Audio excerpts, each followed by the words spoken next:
Legittima difesa, una giustizia che con la giustizia ha ben poco a che vedere, forza dell'ordine con le mani legate, malviventi che vengono arrestati e rimessi in libertà, uno spaccato del nostro paese. E poi c'è chi come il tabaccaio padovano viene condannato a 2 anni e 8 mesi di reclusione e a un risarcimento di oltre 300.000 euro per avere sparato e ucciso un ladro pizzicato a rubare nel suo negozio, o come Graziano Stacchio, il benzinaio di Nanto che giusto un anno fa fece fuoco e uccise uno dei banditi dopo aver schivato le raffiche di mitra del comando che stava assaltando la gioielleria di Roberto Zancan.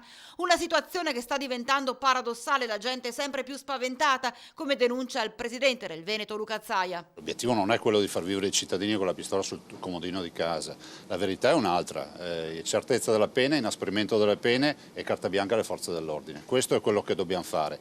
Alcuni delinquenti vengono da paesi nei quali lì la certezza della pena c'è, poi arrivano qua da noi e sanno benissimo che per andare in galera bisogna mettersi d'impegno.